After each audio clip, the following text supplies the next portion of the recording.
জিন্দাবাদ জিন্দাবাদ মুজিবাদ মুজিবাদ মুর্দাবাদ মুর্দাবাদ এ জিন্দাবাদ জিন্দাবাদ জিন্দাবাদ এ হুজুর মুজিবাদ মুজিবাদ মুর্দাবাদ মুর্দাবাদ জিন্দাবাদ জিন্দাবাদ মুজিবাদ মুজিবাদ মুর্দাবাদ মুর্দাবাদ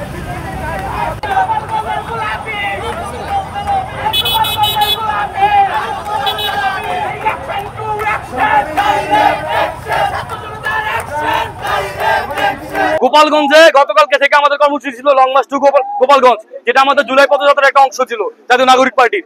সেখানে আমাদেরকে কেন নিরাপত্তা নিয়ে যাইতে হবে? গোপালগঞ্জ কি বাংলাদেশের বাইরে আছে? বাংলাদেশের একজন সাধারণ নাগরিক সেই দেশের একটা জায়গায় যাবে, সেই দেশের জায়গায় গিয়ে তার রাজনৈতিক কর্মকাণ্ড সে পরিচালনা করবে। আমরা তো কোনো জঙ্গি সংগঠন না, আমরা তো কোনো সন্ত্রাসী সংগঠন না।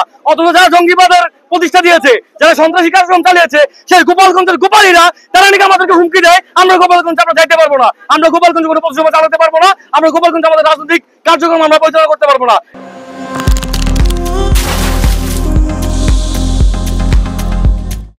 এটা তো আপনার হতে পারে না।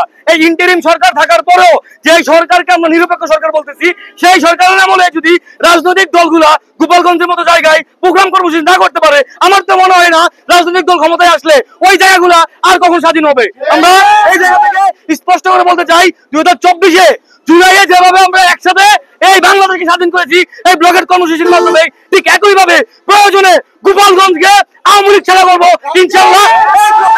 ফেসিবাদ বিরোধী ঐক্যের সকলেই এখানে উপস্থিত ছিল। ছাত্রদল বলেন, ছাত্র শিবির বলেন, সাধারণ শিক্ষার্থী বলেন, এনসিপি বলেন, বিএনপি বলেন, জামাত বলেন, গণ অধিকার পরিষদ বলেন, এবং আলেম ওলামা সমাজ, আমাদের বৈষম্য বিরোধী ছাত্র আন্দোলন, এই পার্টি সবাই এখানে স্বাচ্ছন্দ্যভাবে আসছে। কাউকে এখানে আমাদের কোনো কর্মসূচিতে টাকা দিয়ে প্রোগ্রাম করা লাগে না, টাকা দিয়ে মানুষকে আনা লাগে না।